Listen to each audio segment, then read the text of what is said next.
Assalamualaikum warahmatullahi wabarakatuh. Bismillahirrahmanirrahim.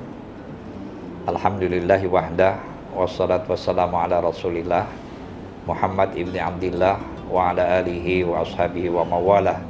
La haula wa la quwata illa billah, amma ba'd. Rasulullah sallallahu alaihi wasallam yang lalu kemudian diajarkan beliau kepada para sahabat, lalu diajarkan lagi kepada berikutnya sampailah pada ulama-ulama kita. Salah satu pengajaran yang diberikan oleh Rasulullah kepada ulama-ulama kita, dan lalu kemudian ulama-ulama kita itu menyampaikan kepada kita semua.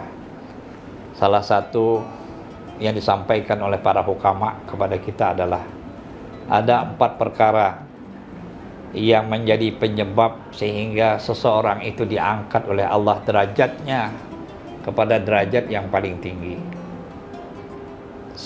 Turfa'ud darajatul abdi, diangkat oleh Allah derajat seorang hamba dengan derajat yang tinggi. Salah satunya adalah karena hamba itu memiliki sifat al-hilim.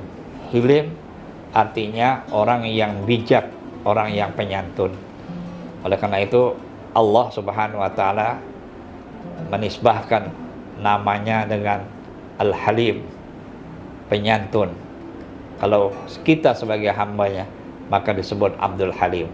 Nah, kaum muslimin rahimakumullah, orang-orang yang penyantun, orang-orang yang bijak adalah orang-orang yang patut kita segani, orang-orang yang harus kita jadikan patronase dalam kehidupan. Kita malu melihat orang-orang yang penyantun. Maka Nabi mengingatkan kepada kita, nanti akan datang satu zaman la yastahyi minal halim. Dia tidak punya rasa malu, rasa hukewuh terhadap orang yang memiliki sifat penyantun, orang-orang yang bijak. Maka apabila ada orang yang memiliki sifat penyantun, orang-orang yang bijak, maka itulah tanda sifat bahwa orang itu akan diangkat oleh Allah ke derajat yang paling tinggi. Nah, lalu yang kedua adalah sifat tawadu', orang-orang yang rendah hati, orang-orang yang selalu tidak menyombongkan dirinya, baik dengan pangkat dan jabatan, harta, ya, ataupun ilmu pengetahuan yang dia miliki. Tetapi semakin dia banyak dianugerahkan oleh Allah, lalu dia semakin rendah hati dalam hidupnya. Maka orang yang memiliki sifat tawadu ini adalah orang yang menjadi penyebab Allah angkatkan derajatnya di derajat yang paling tinggi di antara hamba-hambanya. Kaum muslimin, para pemirsa rahimakumullah. Lalu yang ketiga adalah as-sakha. As-sakha ini adalah orang-orang yang dermawan, orang-orang yang pemurah. Rasulullah sering mengingatkan kepada kita bahwa orang-orang yang dermawan adalah orang-orang yang dekat dengan Allah, orang-orang yang dekat dengan manusia, orang-orang yang dekat dengan surga, jauh dari api neraka, jauh dari api neraka dan didekatkan kepada surga. Orang-orang yang pemurah adalah orang-orang yang selalu memiliki rasa kesetiakawanan sosial yang tinggi, berbela hati, memiliki sense of responsibility, rasa tanggung jawab atas nikmat yang Allah kasih, lalu kemudian dia bisa memanfaatkan harta kekayaannya bagi banyak masyarakat. Lalu yang terakhir, wa husnul khuluq, orang yang akhlaknya baik, baik tutur kata, tindakan, perilaku dan sebagainya menunjukkan kebaikan-kebaikan. Maka orang-orang yang memiliki 4 sifat inilah yang menjadi sebab Allah angkat derajatnya pada derajat yang lebih tinggi, baik kehidupannya di atas dunia maupun kehidupannya di akhirat kelak. Setiap kita menginginkan kebaikan, dan semua orang punya cita-cita ingin menjadi baik. Tapi dalam perjalanan, apa yang diinginkan ternyata tidak berbanding lurus. Salah satu seperti apa yang diuntaikan oleh para hukama kita, laula khamsu khisalin lasaran nas kulluhum salihina. Kalaulah bukan karena 5 persoalan, maka orang-orang itu akan menjadi orang-orang yang baik semua.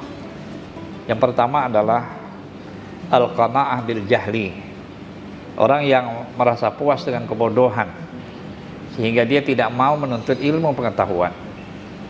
Apa yang dia dapatkan selama ini menjadi sesuatu yang sudah memuaskan dirinya sehingga dia hidup dalam kebodohan, tidak mau untuk menambah wawasan, menuntut ilmu dan sebagainya, sehingga merasa cukup dengan apa yang dia miliki. Inilah yang menyebabkan seseorang itu kemudian tidak menjadi baik. Lalu yang kedua, wal hirsu 'ala dunia. Orang yang terlalu serakah hidupnya di atas dunia sehingga dia lupa bahwa dunia ini adalah tempatnya bercocok tanam, tempatnya untuk mencari bekal bagi kehidupan mereka nanti di akhirat. Oleh karena itu, apabila sifat ini dimiliki oleh seseorang, maka sulit orang itu akan menjadi orang yang baik. Kaum muslimin rahimakumullah. Yang ketiga, wassuh bil fadli. Orang yang kikir terhadap anugerah karunia yang diberikan oleh Allah kepada mereka. Kenikmatan berupa harta yang telah Allah limpahkan kepada dirinya, lalu tidak menjadikan dia menjadi orang yang pemurah, padahal itu adalah kesempatan baginya untuk menjadikan dirinya sebagai hamba yang baik, hamba yang saleh di hadapan Allah Subhanahu wa ta'ala. Kaum muslimin rahimakumullah. Lalu yang keempat adalah ar-riya' fil amal.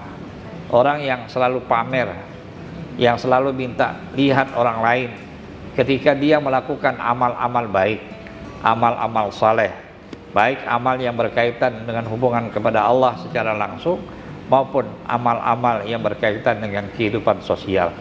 Orang yang selalu minta lihat, yang selalu ingin disebut adalah orang-orang yang riya terhadap amalnya sehingga tidak cukup dengan penglihatan Allah Subhanahu wa ta'ala, maka ini menjadi penghalang untuk menjadikan dirinya sebagai orang yang saleh. Lalu yang kelima ialah wal a'jab. Orang yang selalu merasa benar, yang selalu menganggap dirinya yang baik, sehingga semua orang dianggap tidak baik dan tidak benar. Nah, orang seperti ini adalah orang-orang yang egoisme, orang-orang yang hidupnya egois, sehingga menganggap bahwa dirinya adalah sesuatu yang benar, yang tidak pernah salah, dan melihat orang lain semua salah dan tidak benar. Inilah salah satu sifat yang apabila ada dalam diri seseorang, maka sulit orang itu akan menjadi orang yang saleh di antara kita. Yang terakhir, kata Ali bin Abi Thalib, adalah orang-orang yang selalu menganggap bahwa segala-galanya adalah tergantung dengan dirinya. Semoga Allah Subhanahu wa ta'ala senantiasa melimpahkan anugerahnya kepada kita semua. Amin. Wassalamualaikum warahmatullahi wabarakatuh. Download Tribun X sekarang, menghadirkan lokal menjadi Indonesia.